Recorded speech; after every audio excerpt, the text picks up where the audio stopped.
Shukra Herbal Solutions ekatwe abakugu mu kujjanjaba endwadde ez'enjawulo nga tukozesa eddagala ly'obutonde gwatawanyizibwa ulcers, ekigalanga oba ebizimba jangu ofuna obujjanjabi. Ate gwe wa syphilis oba muyite kabootongo dduka misinde kubanga wano ku Shukra tumujjanjaba n'awonera ddala. Naawe ataggwako infections tukuwa infection pills ku bbeeyi ensaamusaamu. Omukyala nga tozaala tulina eddagala erisembeza amagi ne tube cleanser ng'eno eyoza mu nseke. Oyagala mazzi agamansuka oba gana agaseerera jangu weefunire ka More Squat ne ka Water Flow owona okusalwako omugambo nti akulozaako yadduka. Koka 3-in-1 kaayitiridde anti kawoomya supu ne kamufunza ate ne kamubugumya byonna mu lunywa lumu. Naawe ataafuna mukisa kukyalira nsiko weekwate ka pulling gel ka Shukra ate nga tulina n'akasenge ku ttabi lyaffe ekatwe basenga abakugu bwe banaakuyambira mu nsonga z'okusika. Ate gwe ayagala okugejjesa bbiini obeere ne kinambaale bwaguuga tulina Clit Oil ekuwa sayizi eyo yennyini gy'onoonyeza ebbanga.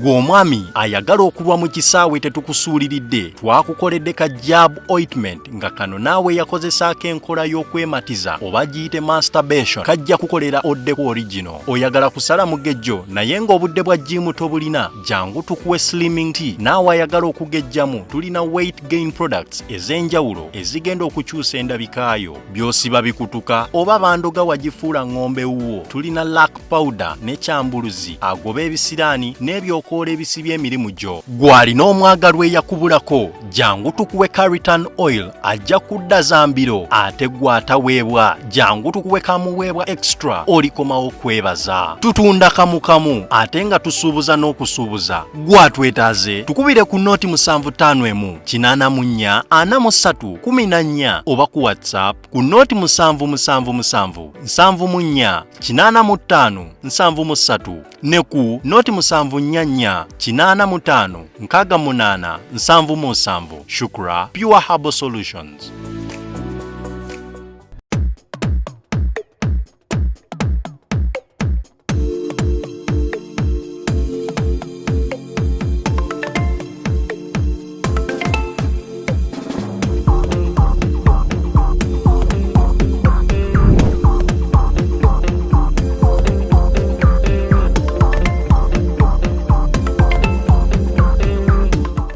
So, welcome to yet another edition of Kasuku Live. It's live in Zanzibar.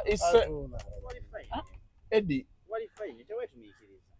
Eddie, sembere ino. Omanya abantu abamu mwakulira mu mbeera mbi. Ekintu kye bayita care mwete mukitegeera mu vocabulary yammwe tekirimu. When someone cares for you, olowooza mbu akutega misumaali. You really don't like someone caring. I'm not interested.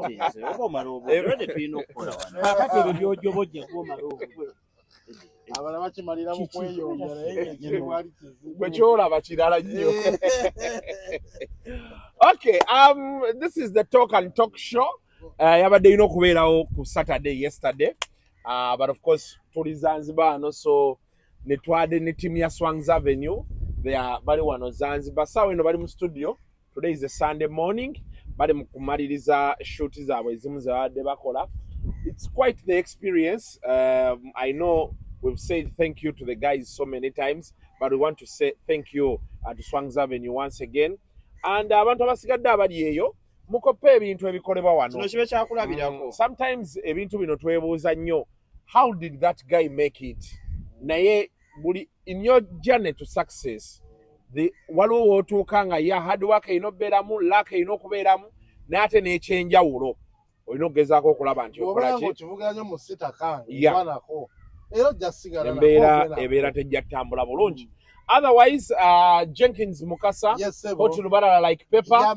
Esati eno wagambye ogenda jinziriza wakyogedde ku kamera. Anytime betuuka entebe kangi kuutwala essanti. Okay, buuza ku batulaba n'abatuwuliriza. Abatulaba n'abatuwuliriza weetuli wano ndi muvubi bungi nnyo. But regardless we move. Yeah. Yes. Addako wali Uncle Eddie Sendi Kaddiwa. Kireke. Okay. Eddie buuza ku batulaba. Abatulaba yadde embeera ya musibira mu bbwa. We are by the beach. Buuza bantu kyokka kyensabye. Mpozi otumyeko ne Charles Wells wali omugaye tumutumiddeko nnyo. Ali Wales ali Ireland. Charles nekolo yali Wales. Edibuza ku bantu tuve wano. Abatulaba I salute. Okay. Then Badru the East African onako lero ye gadgets guy waffe kubira dalili kutoka. Kuva wali ebintu byonna zende kutemu. Buli kigenda obubi. Byagenze bulungi. Era bogira ngo yimukamu ng'okebera. Ng'olabo ba kitambula bulungi. Assalamu alaikum abatulaba ku Kasuku live. Nyingi mu kifo kimu Mwefugeko. Buza kuba. Jangozi ba maso nemikulaba. Assalamu alaikum abatulaba ku Kasuku live talk show. Sunday edition. Zanzibar. Tusooka kubategeeza ku hardware world. Isangibwa wontinda. Supermarket y'ebizimbisibwa. Buli kizimbisibwa ky'oyagala. Ogenda kuba okisanga ku hardware world. Webatabulira langi kavoye kali. Butereefu. Ne boss oli gwe wakolagana Peter Musomba. Mwaga waffe Simon Sekancha. The big don. How are you, sir? Edengo genda ku hardware world ebizimbisibwa byonna bw'omala ogula ploti yo hardware world ng'etandika. Maxton Z, Kigogwa, Alitunsi, Seminti, Ngomewa, byonna paka ku kisumuluzo Munyoro, Shawa, Langi, Tala, ezizibiriza eza buli kimu. Ojja kuba ogenda ku hardware world ate esobola okubeera nga ekikukwasaganyiza. Bali ntindaawo ne Mukalagi be balina ekizimbe ekisinga okulabika obulungi. Mukasa wangi tukole ebintu naye nange nemererwa ng'omuntu akwe mwekazaakaza none mutemuli bulungi. Ono bakirira sanyo era nze ndi mweraliye mugamba yimuke akola ati bati yimirire okolepo okulaba akakodo k'epuloli. Okay. There are things we are going to talk about this week. Ebibaddeyo. Those that sokerewa Gravity Omutujju ajja live in concert nga musanvu. September awo ku Cricket Oval emitwalo gumu ku mitwalo 3 emeza ya miliyoni 3. But of course he has been in the headlines ne Shakira. First medical doctors bavayo ne bagamba ekyambalo ekyo bakikozesezza bubi. Then of course ne Prima n'avaayo n'aga nti oluyimba lwabwe they are two noise makers. Nina bwino ku Prima empty tins. Prima balina omugagga gwe balwana ne Shakira kati yakirese wano ni musiya kati ate nze musiya simulabanga kati gumanyi n'omumanyi mbuuziza bubuuza nti musiya awo omwogeredde gwe toyogedde Yoweri Museveni wabaawo ensonga naye nga eyo ensonga tetugenda giwa mazzi ye kuleeta ntalo ze kulwana ntalo z'abasajja nga tuli ku kintu kino ekya music ekintu ffe we are for art not those funny tendencies. Battles. Yes. A medical association yavayo negamba nti Gravity okozesa ebyambalo byabwe ne gadgets tebakitegeera bulungi. Basooke bagaana abakinjaaji okwambala amataawo.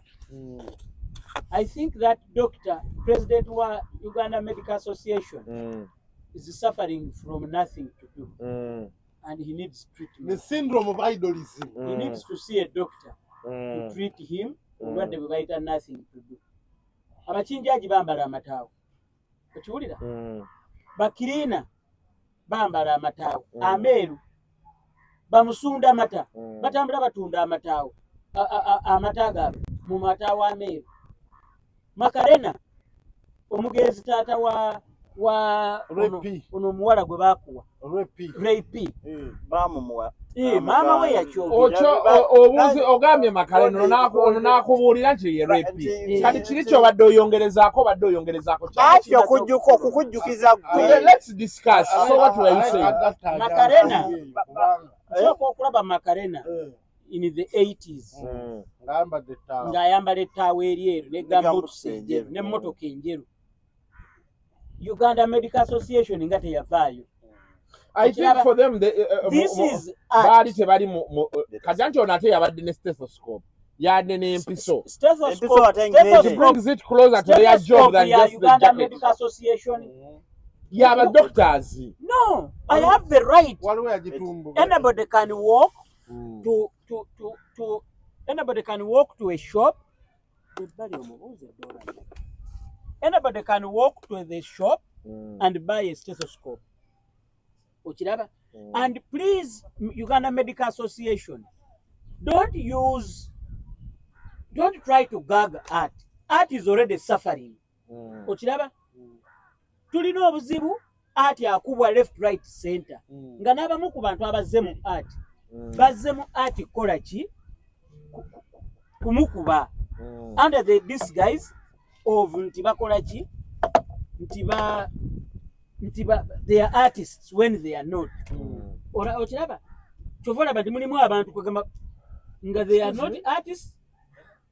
But they are. There's Malibu there. Where My Malibu. You ask that guy, it's called Omen, something. Yeah, you tell him to give you 4 glasses and the Malibu. We are going to have it here. Are you serious? We are at the beach. Just bring it with glasses. Yeah. You can put ice. Let ice pia kila kitu weka. Naomba lete bucket ya ice, sio kuweka ice kwa kila glass. Leta glass ine na bucket ya ice. Asanteni dadangu. Na uluswahili uli Zanzibar banaye. Abatulaba. Ebikocho byonna when obviously teriyo omuntu yenna in a right sense of mind ayinza kutunulira gravity n'agamba nti ekyo gravity kyakola kangende nnoonye Dr. Gravity. Waliwo ebiseera ebisinga bannamawulire bavaayo ne bagamba ba TikTok abatuwonoonera omulimu gwaffe abantu abatali professional ekifaananyi kye baba ba portrayinga ku mulimu gw'oba okola professional. Bubeera butamanya bw'ayogera but already oli akugambye ye munnamawulire nga bw'olaba Buule nga bw'olaba Kasuku ale tugende wala. Kasuku munnamawulire naye ate emirundi mingi byakola si bya bannamawulire. Nkutegeera bulungi ssebo. Oli ayogedde agambye TikToker ate omutegedde omuntu TikToker ate lwaki omusuubira okubeera nti agenda kukola nga munnamawulire? Munnamawulire abeera munnamawulire, TikTok abeera TikToker, YouTuber abeera YouTuber. Abasawo kye bakola it puts art at stake nga Wakaliwood. Tujja kuba tuli abajaasi babi bagaye nti emundu zaffe muzikuba bubi mu Wakaliwood. Lwaki ogikuba olina abuuka nnyo. Kati omusajja yakola helicopter negera nekuba Wakazi House. Yakuba Wakazi House negiyitamu Wakazi House negwa. Kakati NSSF eveeyo naye gambe omulimu gwaffe mukoze bubi. Mutulabisa twazimba ekizimbe kyaffe kigumu okuva ku mulembe gw'amini na bitono okweyita baddokita. Nga tebavangayo. Kati tulina even people who are a disgrace in art using the title doctor nga bitone. How come Dr. Proper gege lya Chameleon? Tulina Dr. Jose Chameleon. Tulina Dr. Proper. Tulina Dr. Tolibondo. Tulina Dr. Dr. Hilary Jose Chameleon. Dr. Hilary. Dr. Hilary. Dr. Hilary oli comedian. Waliwo comedian no yenga ddala doctor. Hilary. Yenga ye musawo ddala. Yakitonyezako. Nga bw'olaba waliwo ne guy gwe mmanyi. Is a doctor naye ate saxophonist. Waliwo ne producer agamba nga the doctor. Namusanga ennaku ezo. Akyaliyo. Kyali mulamu munna. Mulamu. I told the doctor. The doctor. I was very surprised. So, kakati abasirikale nga tebavaayo kugamba nti nedda General Mega D alina yafa alikozesa bubi. Uganda Medical Association, we have a lot of problems in your profession. A lot. Ochiraba? Don't get quick wins. Don't look for quick wins. And please don't misuse social media, okay? And don't try to strangle art. Art is already struggling. Muleka banabitone bayiye. Okay. So that is Gravity for you. But his show is coming up in Mbagala East Manamina on the 7th of September at Cricket Oval. We are fully in support of that show. The same way Irene Nambiru is coming live, timeless experience. Again, akobera Kampala Serena ngabiri mukaga this month. So be sure Alebad tickets ziri ku mook.com, that is MOOKH. Genda yo gifune ku 150. Ku mulyango zigenda kubeera 200 tickets ezisookerwako. Emmeeza yameka Eddie? Million 3. So make it a point, obeereyo, be there or be nowhere.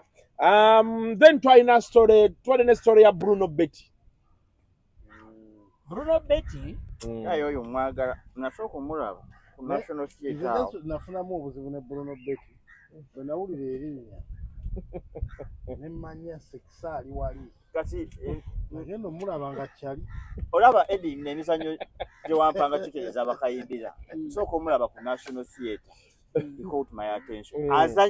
Azanya bulungi nnyo yansanyusa nnyo. I became a fan the first time when namulaba. Betty yajja mu bakayimbira ne yeegomba nnyo Charles James Senkubuge. Era okusinziira ku bw'owulira oba bw'omulaba oba bw'omulowooleza oyinza omuyita eggeege lya Senkubuge.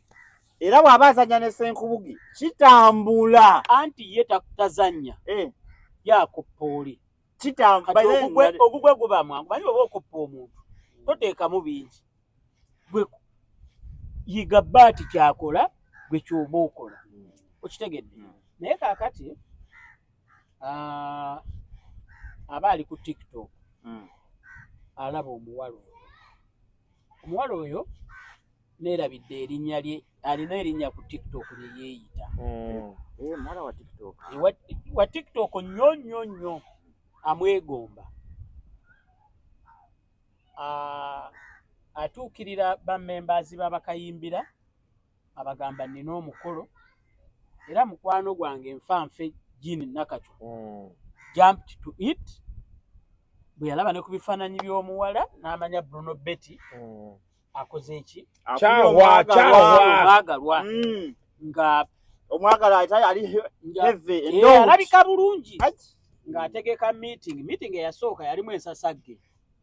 Yagenda ku restaurant eri ku luguudo lwe bayita Chagwe Road okumpi ne Senanaawo n'akonvinsinga nnyiniwo n'amugamba nze ndi celeb ngenda kuleeta abantu fogo wano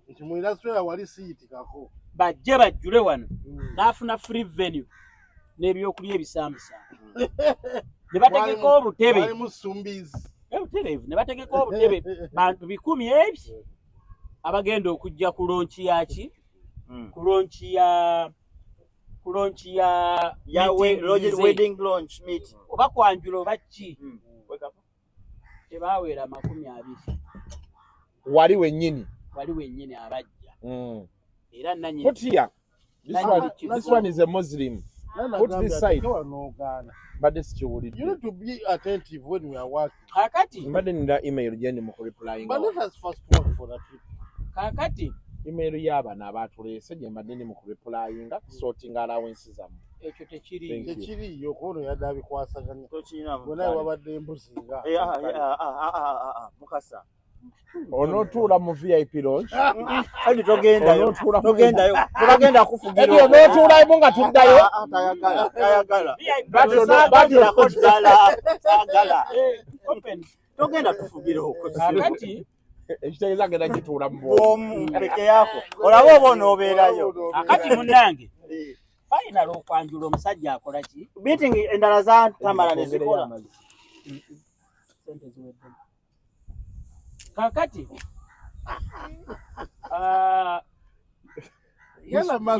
struggling as much as possible ng'akola ki nga omukolo gubaawo naye njagala obategeeza from day one omuwala oyo tayagalanga ku Bruno Betty nga meeting muwala teyaliwo wedding launch n'okwanjula kwaliwo ekwaŋŋamba eri gye kiba nga bakizimba. Cheers for your good health. To Zanzibar and to Swangzaven. Get a muscle. Ewaabwe w'omuwala. That is bw'abanga gye baabatwala gye baagenda ewaabwe w'omuwala.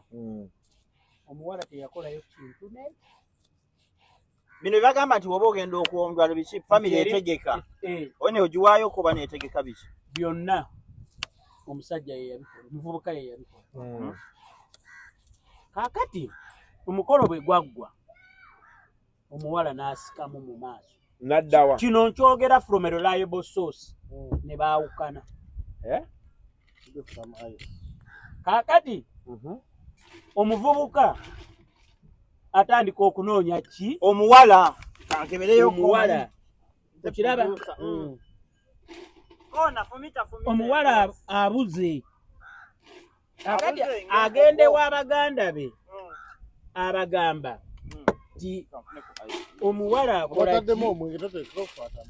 bana tukole show tubeere ku show kati tutandikwotakulaatakula ebyokulya lwaki wabirese na wano nage tusobe tumala okukola wama genda maaso bakwano b'omuvubuka bagamba bamulwanirirako bagamba bali basista baganda b'omuwala sayima omunene omwo simanyi baani gomanya bakwano be kati babagamba omuwala wabuze tulange ku poliisi tugende ku mpuliziganya gye tukola gagadde tumulange nti yabula bali bagamba omuwala mumuveeko tamwagala oyo kati natuyamba amubuulire omusajja akole ki amanye nti amwe mubaleke byabwe bajja kwesoota akati birthday y'omuwala etuuka ono akola olukwe agamba okuzza omuwala kankole surprise but surprise obviously embeera mbi ennaku tegugwa bulungi ate sente ezisinga ze mwalaba mu mukolo zaali nsonde nawe abantu amanyi tulina okukkiriza omuntu akola mulimu ki afuna obwa MC ku mikolo akola obwakatumwa okwanjula naye kati kyenjagala omumanya kati ye omuwala yatuuka atya okukkiriza paka mu kwanjula ndowooza muvuga speed kakati nedda kino kyengenda obbagamba okuggyako nga toli Kampala abawala bwe bali e Kampala ng'ali ez'oweebiri n'ali ez'owekkumi n'ali ez'owaataano n'ali ez'owakakadde ate bwe wajja n'owoobutaano azirya no airtime ow'ettaano azirya but ebyo okubitegeera olina kuba mu Kampala outside that kireke tojja kitegeera akati Gayi kyakola ayagala asike alaga keya ngenda kusaba online editor omwami Ronnie Sekate oleeta aka video nga Gayi akwasa ebirabo abakugu abali kuno musome kye tuyita body language y'omuwala yali munyiivu lwaki ngenda babuulira ono byonna bye yakola omuwala yali tamanyi bakwano yayita mu bakwano b'omuwala ba surprise n'omuwala mu pate nga 3 okutuuka ku muwala okitegeera alinga mu 7 okutuuka ku muwala era omuwala yajja tamanyi nti azze ku surprise birthday party set up by Bruno Betty. I have a feeling omwami otakuwatangamu.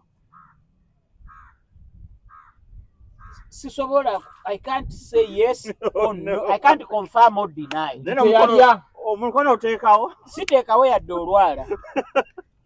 N'olw'ensonga eyo njagala kibagambira wano. Bruno Betty nkuwa amagezi. Omuwala oyo muveeko. Gwe ng'abiruddemu abirabye.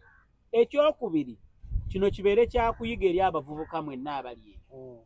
Mulekeraawo okwempampalika ku kyemutasobola. Please learn to bite what you can chew and swallow. Ekyokusatu. Yes, some people have been successful sometimes with online relationships, but majority have been disastrous. Ekyokuna, please and please temukola bintu to over impress abantu bemwagala. Ogwo omukwano from day one gwali gwakugulirira gwakufujjirira. Nalaba ka video wano we yagezaako zina naye ng'ali emabega w'omuwala alinga nti teyenyeenya ono bwe yeekuuka okuyeza. Omuwala oyo mu vidiyo eyo gye mulabye alina we yeekomako. omuwala yali agenda kumusindika mukuba lukokola. yali agenda mukuba olukokola naye bano tunakola Tuliko tuli mu kukola. Tucape babyo bisobola okulinda. Tuli ku email. Guys, please, let's work. no And we need collective society. I walk the talk. Okay. I think it's Okay. okulinda Okay. news meaning. zonna katuzikwate ffenna tuziteeke wali Okay. Anti nina okulabirako talking points. bwe tugimala Jayo kateddako giteeke mu mutwe. Okay. So, Bruno Betty omuwala yeesibako mwesibe. Naye olina akantu k'oyogedde. Mu Uganda we wali omuwala ali ow'omutwalo n'alya n'owa miliyoni. n'alya n'ow'obutaano Yeah. girl. Abawala b'e Kampala abamu bali Tebakyalina classless. kisa. Actually, they are classless. Some of them. No, they are not Class classless. beetekako zeeteeke. Abawala abasinga bo kye banoonya ssente. Kati gwe gy'ojjidde gy'akubira. Nene sente zo ez'obwakatumwa n'olya sente z'akatumwa. Z'akatumwa. Ate kuwalirayo kaziwandiikiddwako ndi Bank of Katumwa. Balya za simatooyi. Wulira, balya za simatooyi. Mukasa nawe beerako remorseful. Embeera yawe. Naye kiwala waliwo yaddaŋŋamba mbu ekikazi si kiraasi ye. Nemugamba kiraasi ki? Era kituufu si kiraasi ye. Ekyamazima. Ekyamazima kituufu kiraasi ye. Omuyayi yaprintiza t-shirt. Mukama. Omuyaye muwa amagezi. Like always we're talking about the man is longitudinally not very gifted. Si muwanvu. That is immaterial. Actually, that longitudinal giftedness doesn't matter. Do you know what matters? Oblongota. What matters? Sebo Mukaso oyinza omusanga ne ka Miss Uganda wano. Wateka kugamba Mukasa singa otandika ofulumya ssente bakubona obugumu bw'oliko. N'otandika ofulumya wano ssente Miss Uganda wano. N'atukakasa nti ye talabangako musajja nga gwe. Obugumu wanjye buva. Eziva zivaayo. Era nazo zijja kambagambe kino. Gwe ekyo ky'oyogera kye kituuzizza Bruno Betty ku buzibu bw'alimu. Wano we wasinga obukulu. Okulabayo mu maaso. Not the money. Obwongo. N'ekirala kambagambe kino bannange. Nze abavubuka mbabuulira. You should look. Waliyo ebintu omuntu kozesa obwongo, funa obwongo. Obulangata. Abawala abalungi gye bali. Naye mu gauging. Ku level yo.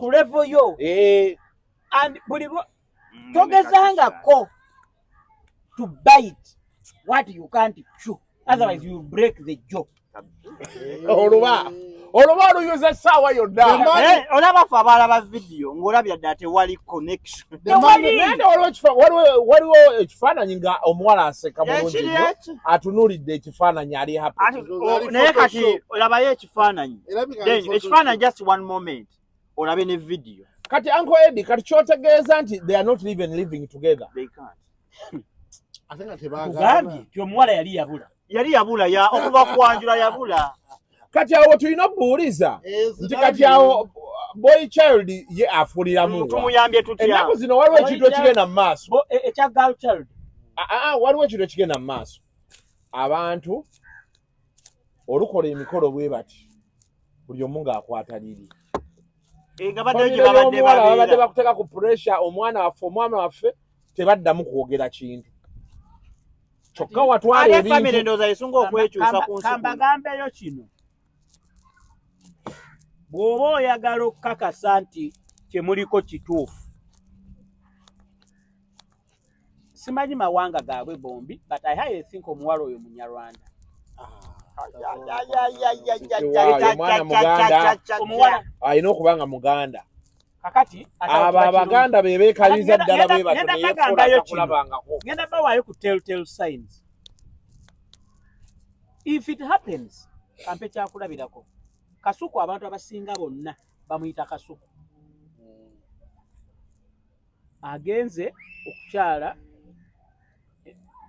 Actually okukyala tekubaamu nnyo masape. Kamale okukyala okutuufu. Era bw'obanga oyagala obubonero obulaga nti omukolo gwe muliko muli ku kituufu. Okukyala babeera abantu aba bataano. 1 2 okukyala kubeera wa ssenga. Mbawa boy child nze nkuwa by'olina okubeerako ebituufu. 3 teri kutwala bintu trera ya bintu. Mu kukyala gulayo kilo 10 muceere, kilo 10 sukali, lita 10 butto, kapaketi k'omunnyu mubiteeke mu mmotoka. Okiraba okuweesa omukolo ekitiibwa gye mulaga, funayo ku mmotoka ennungi. Kwatayo muganda wo, kwatayo mwannyoko, kwata best man, funayo omuntu omukulu ewammwe naawe. Be bantu aba mugende ewa ssenga. Mutuula mu nju. Tewali kyetaagisaawo mwogezi. Ate n'ekirala. Ne munyumyamu ne ssenga. Papasi y'okukyala ssenga kutegeera muvubuka zze kutwala mwana wa muganda we. Okukyala kwonna kwe mulaba okw'ebidaala, amakanzu, ebintu, disaster. Era tubadde tusaba enkola y'amaziko okwemanyiza abalambuzi. Yeyo kati Bruno Betty kali Bruno Betty kizike. Yesi kyagambye gwe wulira mukasa kyayogedde okitegeera. Kali fa bakola okukyala okwesente nnyingi kiza tuba twakola nsobi. But you saw it ended. In tears. Kakebereko ngawe bitambula.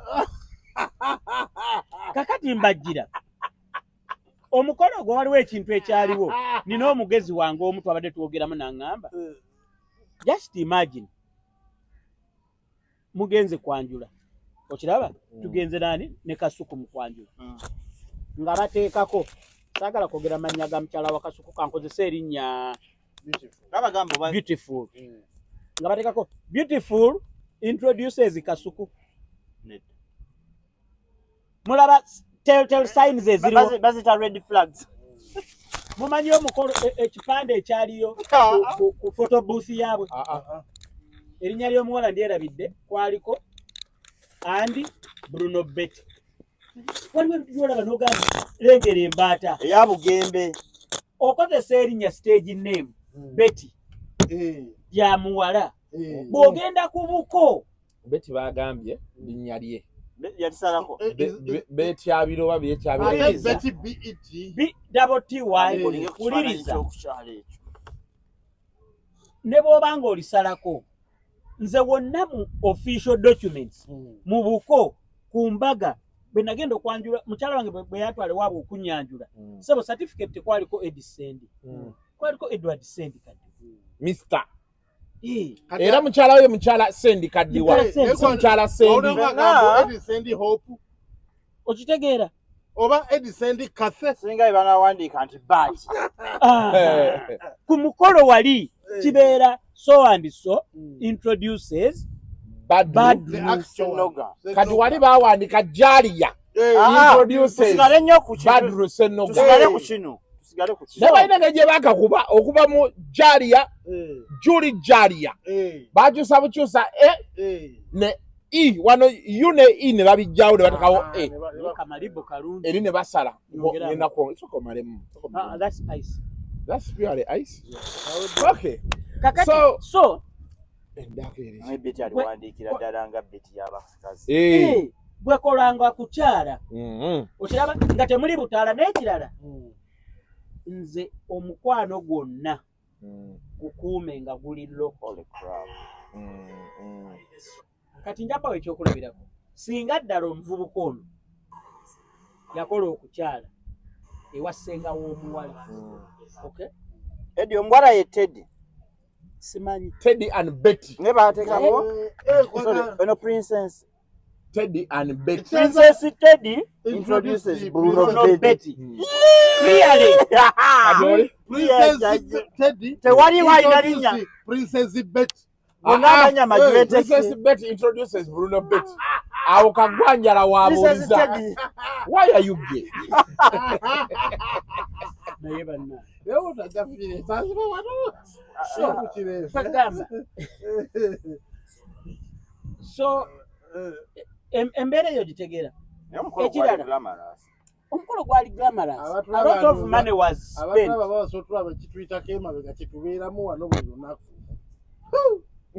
N'olwensonga ono ye menta we. Era bw'omulaba byonna byakola. Yasenki. Butereevu. Okay. Now, njagala moving. Bulomena ajibisa.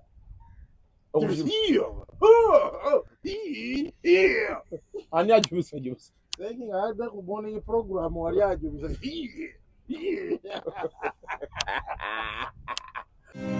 Is ordering your stock from China, Turkey, and Dubai stressing you so much?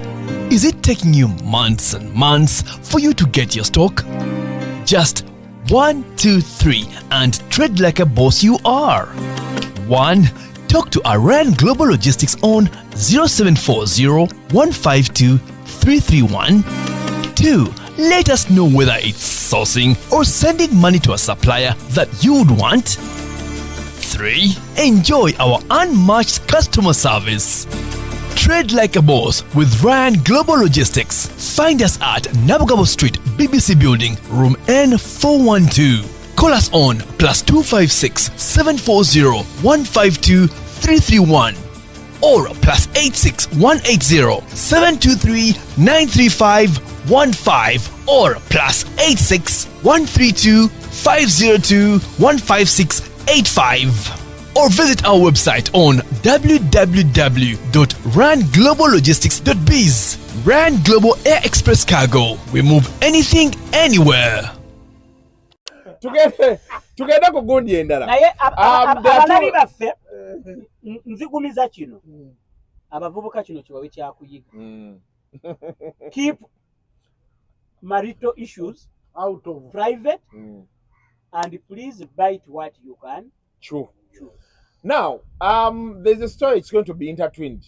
There is Dinilboa Sava Nabataka. By the way, Sava yali angambi agala kujjako ku talk and talk show. Ayagala kugasimbaga nako konawe Edison. Wiki eno yennyini namusanga okuyaya. Nagamba njagala komawo kaawo. Nina ebintu byenjagala obuuza Seni na bwino we gwe nafuna. Naye ate kya Sava kyangu. Ono yamuwa emyaka 5 singa akola jagwako dda ku Sava music tewagimuwa notekawo ne ssente negigwako kibiina kya music Sava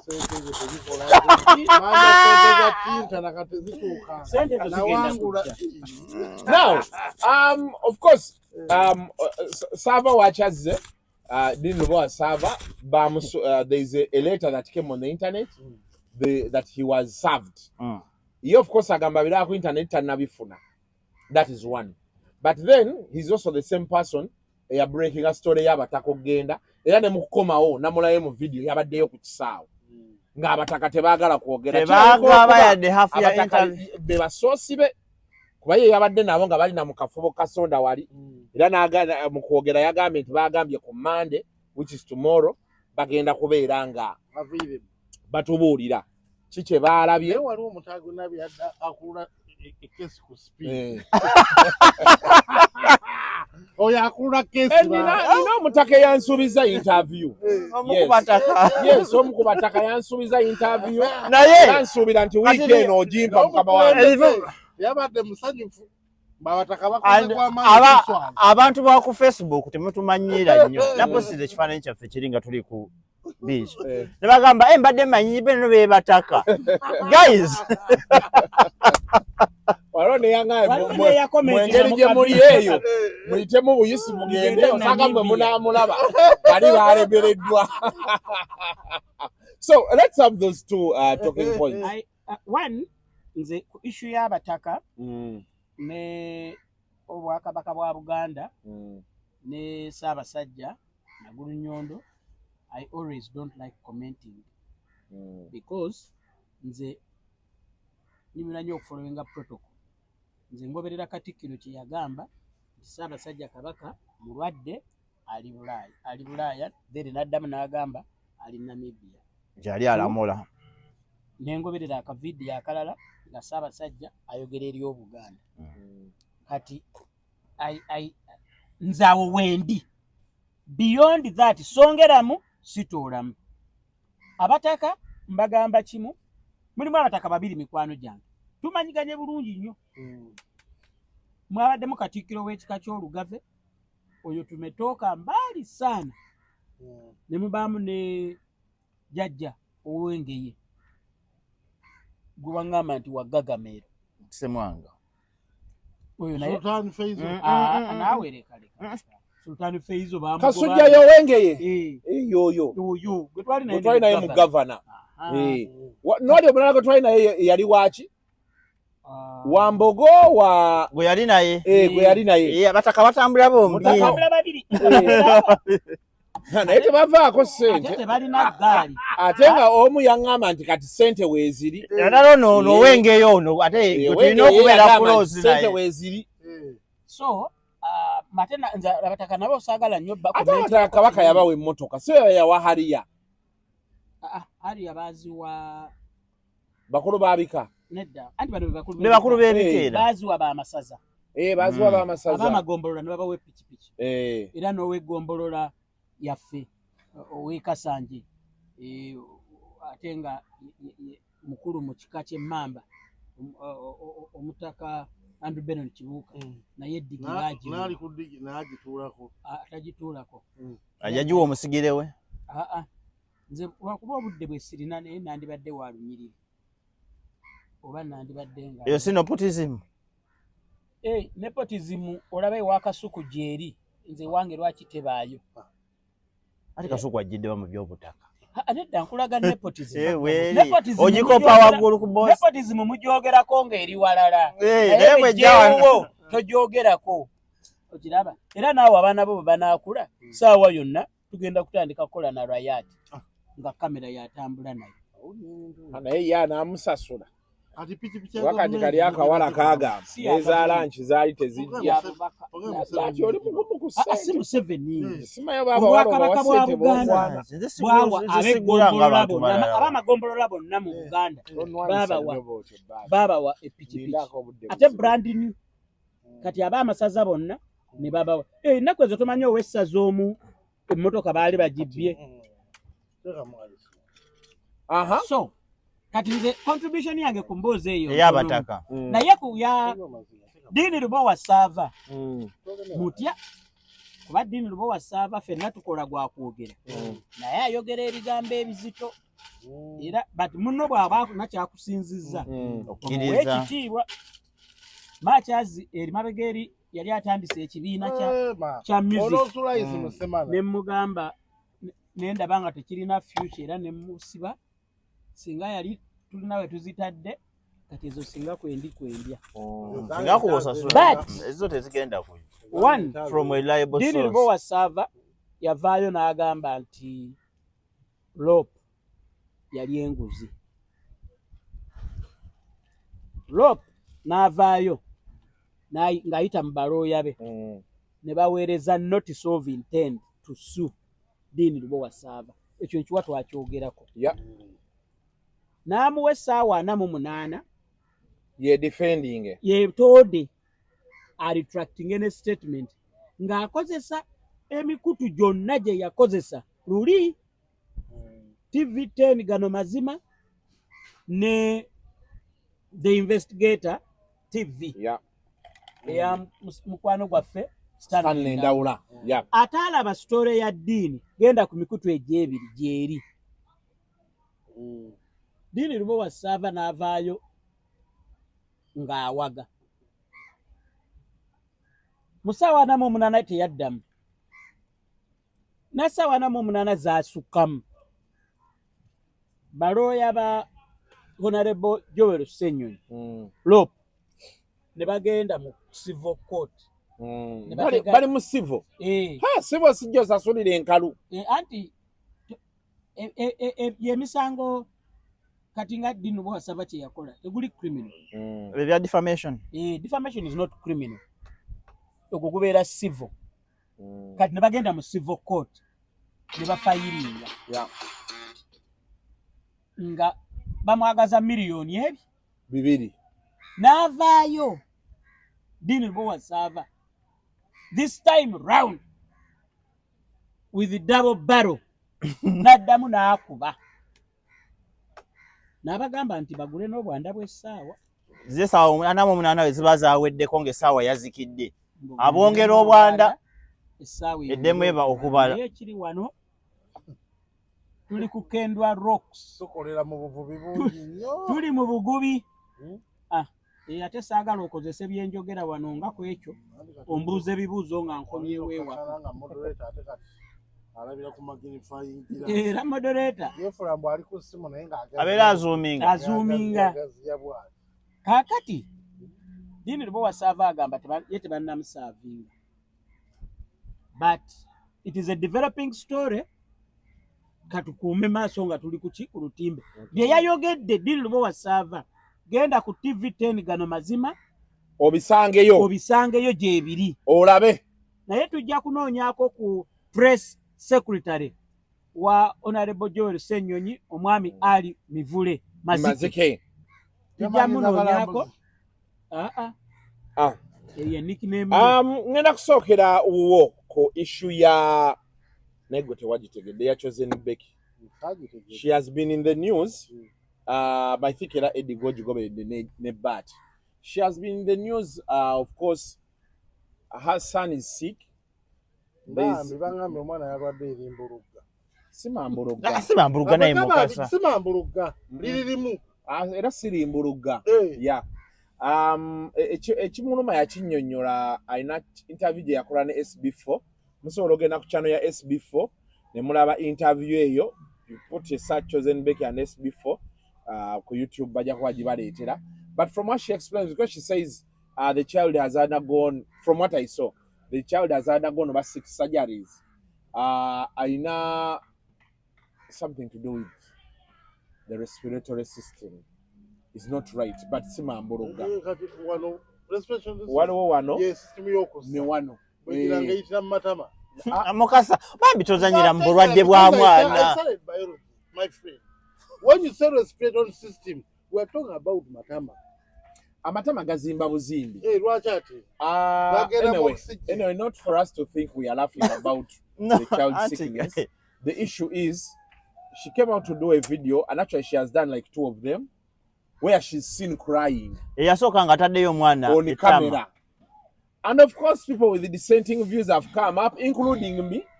I am a firm believer that I don't think she should be crying on camera. Not crying because nze kyengamba betubanga wano betukola. Twogera omuntu n'anakuwala n'akaba kiryoke. Naye bwe ndaba video y'omuntu nga yateze kamera n'atandika okkaaba n'ateeka akayimba emabega mu video n'atupostingira ku TikTok nkifunamu obuzibu. Of course, abantu bavuddeyo ne Bad Black yavayo n'akyogerako. It's a bag of mixed reactions. Buli omu alina kyalowooza. Abamu bagamba ng'omuzadde ekibaawo maama, the reactions and you know those things. Put it straight and clear, Chosen Becky is being stupid. Abadde yeetooloola.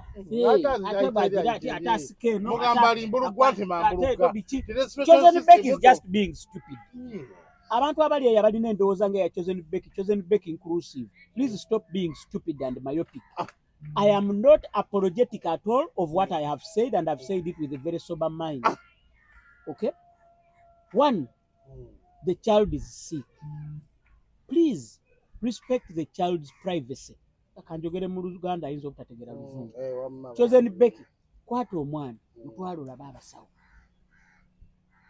Genda mu malwaliro. Genda erubaga waliyo pediatrician mulungi nnyo. Mwogera buli kaseera kubanga ye pediatrician asinga obulungi. Bamita Dr. Sise Nalungu. Ne wali waffe Entebbe. Waliwo Entebbe pediatric hospital. Era ba emergency doctors. Balina abasawo balungi. Okiraba mutwale eyo. Okay? Ye yaba Italy. Eyo. Bajjanja bulungi mutwale eyo. Ekyokubiri. Tulina okubeera abantu bakoze nnyo ensobi. Abantu beefudde nnyo bo bategeera nnyo okusinga bajjajjaffe. Chosen Becky njagala okwata omwana oyo mutwale ewa kitaawe. Na mutuume erinnya. Amulabeko. Abisootinga ebyo. Sooka okwata omwana oyo mutwale ewa kitaawe. Amulabeko. Saagala muntu agattamu oba atolamu mu kyenjogedde. Atategedde kyenjogera sigalayo gy'oli. Ne mu bibiina babaamu basomesa ne wabaawo afuna 6, ne wabaawo afuna 10, ne wabaawo n'afuna 0 ng'omusomesa omu yasomesezza so obutategeera abo si musango ate si buvunaanyizibwa bwabwe ategedde ye ategedde kwata omwana mutwale wa kitaawe swala oyo pride kwata omwana mutwale wa kitaawe mukwate muteeke mu kamotoka ko kali ka paso ka vitizi mutwale omwana mulabe omusawo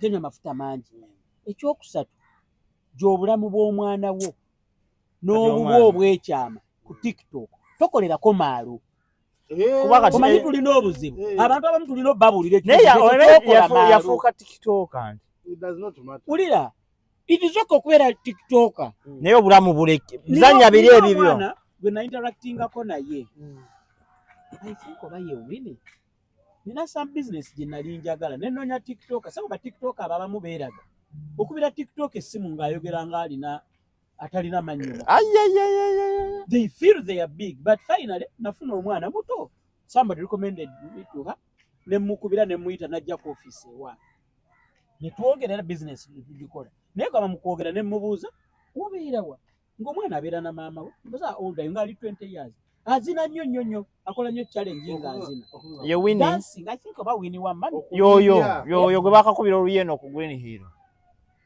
bati onaba mani really naye mwana muto mwana mulungi ate bandikubye mukadde ate abamumanyi bwaba mutaba amumanyi bulungi what am I saying nti okubeera TikToker yeah Winnie okay what am I saying about that Winnie girl nti okubeera TikToker si kibi okay era ne Chosen Beck babayagala asobola okufuka TikToker ba TikToker gye balinga bategeera yashufuka just alina kitereeza nga bakola ebyamagezi naye omwana oyo simulabangako nga akunamiddeko simulabangako nga ataddeyo ekifaananyi kya muganda we muto simulabangako nga ayogererako bitakwatagano banga aleese maama we no kati ne Chosen Beck atuyambe ajja obulamu bwe obuli private n'omwana we n'obulwadde bw'omwana we abijje ku TikTok anoonye kitaawe w'omwana omwana empewo zeewabwe zimufuuweko ye omwami ali wanga tali mu picture bwana Amiri ati toleeta naawe ntegeeza yazaala omwana ati ono abaawo step dad to give support yazaala bakuzire nga bombuzi alinde oyo Amiri yamuzaalamu balina abaana si babiri abafeeko nnyo Chosen Beck asooka akwate omwana oyo amutwale wa kitaawe empewo zeewabwe zimufuuweko then bagende newo omwana ng'akula ng'asanga ka video ke buli omu yakapostinga as we seek to wind up banafa ba Table 9 restaurant bagamba nti gwe ayagala okubeera nti ate ofuna nice food outside catering deliveries beera nga ate ogenda ku Table 9 banafe bali ntinda awo ojja okusobola okubeera nga ate obasanga ekintu osobola okubeera nga okikwasaganya bakola outside catering kamwe abayina companies mwagala bafumbira emmere waliwo n'abagaa nti Sunday ng'eno ffe tetujja fumba waka kola order nga babaleetera emmere gye mubeera mwagala be ba Table 9 restaurant tulina aba Lemfi International Transfers abagala oweereza ssente okuva e Canada UK ne USA ng'oweereza e Kampala wano osasula biiru oba otookyayo osobola osalawo kati nga mwami kinene alina band yatandise band night Michael Kinene yatandise bandi e Bungereza era bagenda kuba balonchinga bagiyita My Band Sabula egenda kubeera nga buli lwakusatu olwokusatu lwa wiiki eno si 17 olwokusatu lwa wiiki eno bagenda kuba balonchinga ate nga buli lwakusatu bajja kubeerawo wali bayitawo 042 launch bali ku 76 Advent Way N18 3AH North London okuyingira paundi 15 okuva ku saa 12 paka saa 8 ogw'ekiro bajja kubanga we bali awo mulimu ne drama and food available mulimu drama omulungi ennyo bamuyita Nakabaale Nakabaale wuno naye mulabawo akati ekyo ndaba Kinene Michael Dennis Keys Joel Sachs Ibrahim Nax yoyo Nakabaale ne Jajja Tony neva ku kyendi kati Tony Halls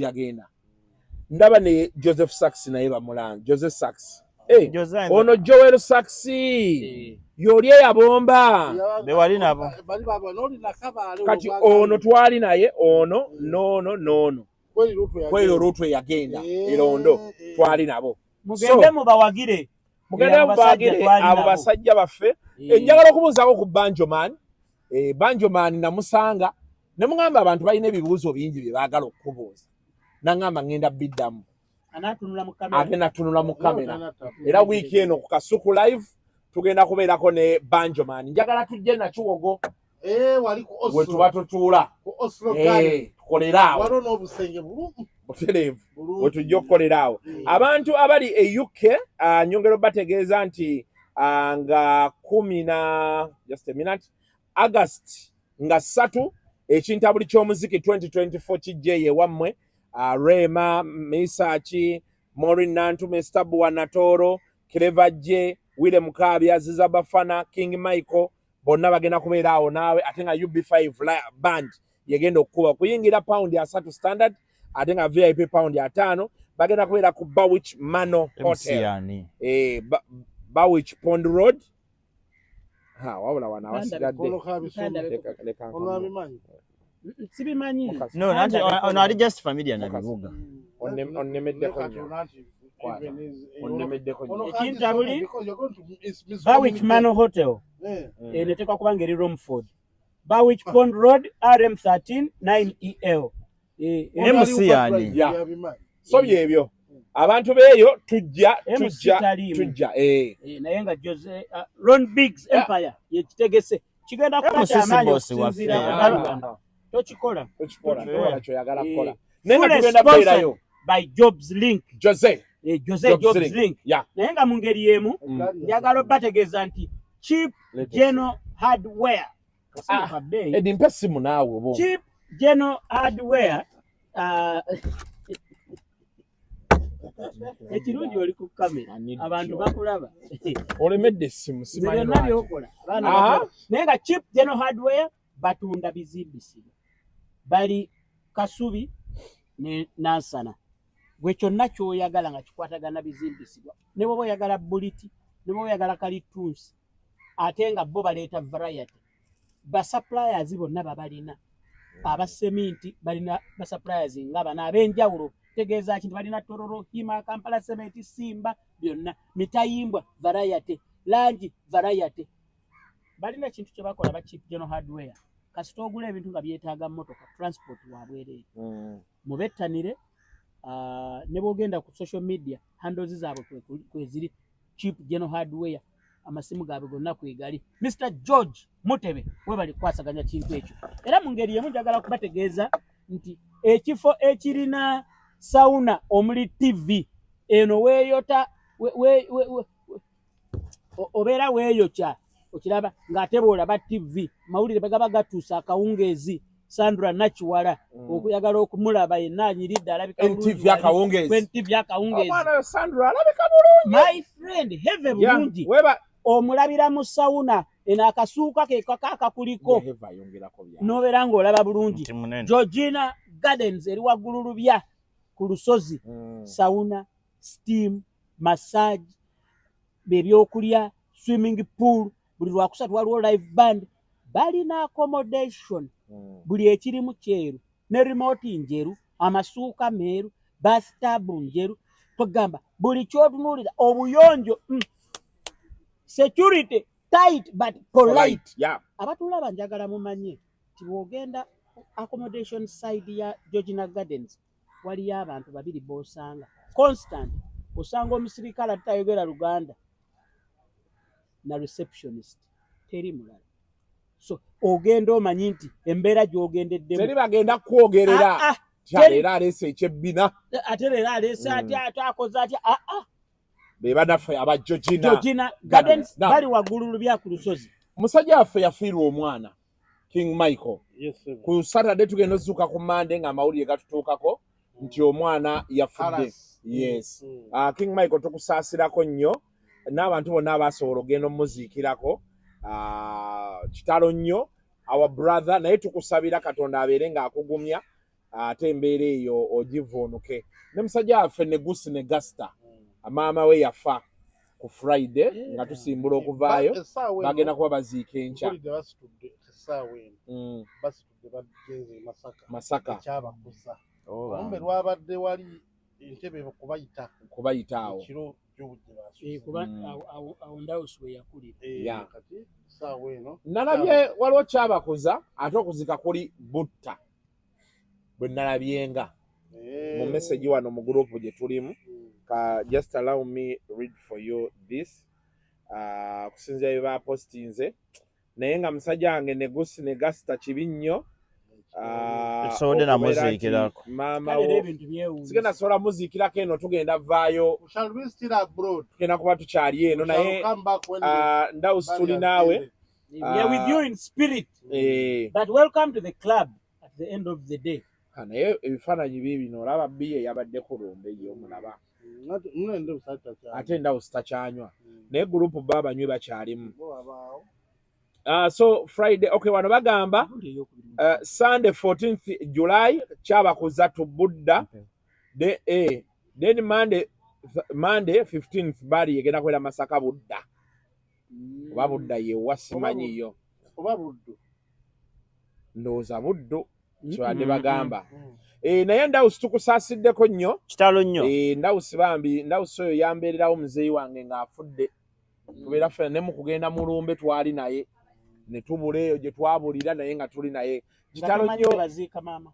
kitalo nnyo kitalo ddala tugeza nonjasamira emisana agambye ku lumbe obuzibu kitalo nnyo kitalo ddala ne Ghost Gasita now manafu aba Song Boost bagamba nti befunire Song Boost app osobola okubeera ng'omonitoringa music wo bw'atambula ddala bamukuba ku radio ne ku TV n'ab'obulango nammwe mubeere nga mubeerako ke bayita promote Radio City KFM Dembe FM ne Akabozi ku bbiri bw'obanga oli muyimbi ng'oyagala okupromotinga music wo enamba y'essimu 0702 promote ekola etya genda ku luyimba ng'olina app otapingeko kuliko akagambo promote tujja app esalamu seconds za awanyuma mahuku ne kakubwa emirundi 3 buli lunaku okumala wiiki emu osasula $15,000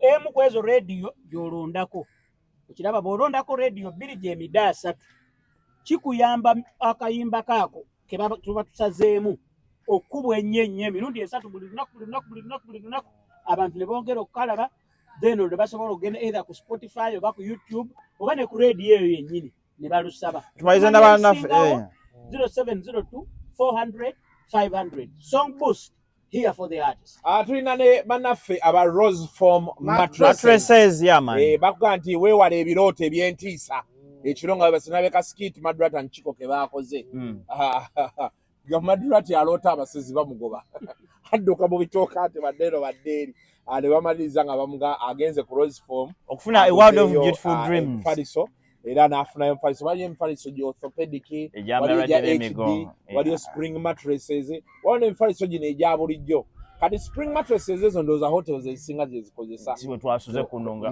negyaffe gyali spring okay so beera nga weefunira Rose Form gwe twasuzeeko n'eno mukubire magi bagamba ennebakayo ligandalo mukubire magi yasuze obulungi omulaba nkeera bakola deliveries kati nga mukama waffe wano Kasuku yebase omulabako ku makya he came with a smile omanga olabira ddala omuntu eyasuze otegeera nti ekiri waka si kyekyabadde wano weeri 10 abaazuukusa so Rose Form, a world of beautiful dreams. Now, as we wind up to leave, the biggest story this week has been Suna Ben. I've seen Mbadde Kumacha Murumu ao, and Mbadde Naba Owaruma Mamita Edad, the great TikTok, Ayasazemu, Akantuka Baba Itabacha, Mbozi Mukati, Omwami Omobaye Davis, so ya inechire vubat. Yabadda nnyonnyola gye bavudde Suna Ben ne n'omukyala. Ng'agamba nti Nambwayo yali mukazi wa Opa Fambo. Namubba nave wa Opa Fambo. Naye mbu ne Opa Fambo be yagula TV Nambwayo namga ateeka mu mannya gaffe babiri. Ne weeri yasuzaayo ettaka. N'emmotoka bayogeddeko n'emmotoka. Waliwo ana eno omusajja yadde aleeta bwino saabitegedde nnyo. Nagirabye otulo ne Edison, you seem to have a lot of information as regards Suna Ben and Nambwayo. Research ki gye wakoze?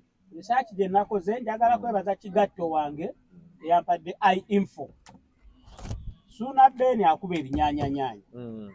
Mu kukuba ebinyaanya afuna omuwala oyo kuba bakola bonna ku TV. Kati naye omukwano gwabwe gwali gwakwetaasa. Okwetaasa batya? Atakula atomulekera. Abasajja bafunayo abantu kugamba nga si relationship eri yakuwasanu ey'ekimmemmette. Wajjangu tugire. Oli omwana alina akayimba giyegula munugi. Alina akayimba gira tugire.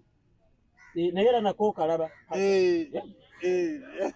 Naye ndowooza ono yali akwana ey'engeri gye yakireetamu ng'alaga kyalongotta. Yali specific. Andi kibeera gira tugire. Omuntu yonna bwenza nagamba bad way, gira tugire. Bali babera naye kugambye gira tugire ne gamba. Bali babera mu kikomera ky'ekimu. Nambwayo yali mugezi. Omwana oyo nakati bwe naddamu yeetaaga okuwa omudaali. Ngenda muwaayo omutwalo. Mwana mugezi nnyo. Ekisooka mu kakam. But she's a sharp shooter. Sniper. Kakati ye kye yakola ono bw'atandika bw'ati okumukwanamuko katono just byakusaagamu awo okiraba nga Suna Ben asula ku Lwesalaama awo ekikomera kirina ennyumba eziri ekyemmanga n'eziri ekyengulu zonna ziri wamu. Nambwayo n'apangisa ekyemmanga n'amekinga easy ono lockdown obutamusumbuwa ate noonya akagaali ogenda olabe girlfriend. Ati nga omukulu buli lw'abaabuliriddwa nga waliwo ki nga kirira akuba animo ne bwafunamu akafumu ak'olusaago nakirira nga empale mpulire ennyiga omuganda kanti ng'ekwajja nga wajjawo doogo number one. Kakati nayagira akiikira waliwo kampuni y'ettaka Nambwayo alinayo relative we naye either ali related ku nnyiniyo oba omu ku bakulu abakola mu kampuni eyo. Era mu industry eri awo atuteyo abantu bangi okugulayo ettaka. Kati agamba ono wali batundayo amutwala naye basobola otuwa ku kibanja mpona engeri gyendi nti nze ndi close ng'atandika kusasula. Era risiiti zonna ziri mu mannya gaani? Muntu omu Suna Ben. Naye bino byonna mbyogera nzigumiza kino. Bannange tutwale abaana ku ssomero. Okusoma si kwejalabya. Ate era omanya nti eyasoma alina kyakusinga ng'otandika okutegeera. Kaakati ono kampuni zonna ezitunda ettaka mmanyi kye zikola. Ne b'osasulako emitwalo egi nga bakugamba gwe tandika okuzimba. Ono atandika okuzimba. Buli lwakuba ebinyaanya ayiwa kalina. Buli lwakuba ebinyaanya azimba. Buli lwakuba ebinyaanya n'ayiwa sirabu. Kakati Nambwayo alaba embeera ekintu gye kidda takiri mu kimu grip. Ate omukulu akyayitayo. Akyabattula. Dogo w'okubiri kaba! Olwefuuse family. Owokubiri akyali munda. Naye Nambwayo abadde alina akantu kakola alina kyali wange gwe yasanga. N'amugamba by the way boyfriend wange omumanyi. N'amugamba nanze nkulaba oli wekka. N'agijjayo essimu. N'amugamba nkubuulirako kyama. N'amumulisaako. Suna Ben. Oli agenda okulaba ng'omukulu bali bino. Aperegeza. Kwegamba omwana abadde ekintu kye nga n'okukisiga. Akisiga nga bw'ogamba nti kasuku ono ayinza okunkuba kamugeme. Akonsa gye bayita seeding strategy. Kufiga. Kakati eri omusajja sente azimalayo atandika okubanja ekyapa. Ekyapa kifuuka kyanca jangu luli registrar, commissioner, lands, tulutya ewakiso de entebe da kati tabu ekola ki etuuka what happens omusajja bamuyita jangu obeeko kyosayininga awo enzigumiza okusoma Suna Ben bamusayiningisa era awo wenfoltaringira kampuni yabaguza ettaka Suna Ben yasayininga transfer ye yalowooza nedda mu mannya abiri yalowooza asayininga ku receiving chapa kumbe zigenda kuwera mukaaga ebere dakika 7 tumalize ne story sembayo so mu bufunze boy child has lost Suna Ben amagezi genkuwa muganda wange kitalo nnyo ekasanje waliyo company sijaji kubira kalango tensasula waliyo company etunda ettaka atano ku 10 milioni nga 3 gendo ogule kati echapa tekiri mmanyaga Suna Ben kiri mmanyaga abwe bombi hadi nango ayo yakola akantu amaze okufuna olubuto alinayo ne dogo alaba Suna Ben asika mu maaso ye nakwata ebibye Suna Ben ngamsasulidde nyumba myezi ngeji asula mu mwezi gumu naleka ye myezi eji nakwata ebintu nabitwala mu Suna Ben bamukubire simba bwayi waliwo abantu abayingira bono munju kyekigenda watagwani Suna Ben alagira ejje lijje likoleki libajjemu nga tamanyi nti nambo ayo bwamutegeera nga nambo ayo yatezeewo ddo wa kamera ye nambo ayo bali baleri bagira bintu ngeno nambo ayo ali mu kamera agamba tuli wano omwagala wange ngaba munju akusokera nze nali mmanyi nti bamugobye mu enju yaffe gye tuzimbye fembi yali agiyingiddemu buyingi ze nyumba tennaggwa okitegedde era kati ye tavaawo naye kyakozesa omwana oyo ate kati takikozesa kati oyo omwana badde ajja ne ku ofiisi wange mukakkamu wabula nambo ayo olina bwongo naye Suna Ben genda ogula ettaka eddala ekyokubiri abavubuka mbabuulira mujje enkukutu mu bintu had Suna Ben involved a lawyer in that transaction byonna teyandibbiddwa ekirungire Morris Chiri alina akayimba Suna Ben genda okawuliza agamba baagala alina genda osome genda okole akati semuka agenda asoma ate anakola tasome byebyo nno emboozi ebadde ekyali mpanvu but we have to so that's going to be it now until next time discussion ene ya Suna Ben tetugimulungudde bulungi nina ebintu bingi ebadde bijja naye through the week ngenda kubeera nafunyeeyo ko omuntu eyampaddeyo emboozi endala video zigenda kuba zijja and of course I will seek to find the team again twongere okunyumya ku nsonga eno waliwo of course ne brigade y'abakyala eyavuddeyo yeewolereza mukyala with or without facts it's a discussion we are going to continue with until next time mubeere bulungi mweraba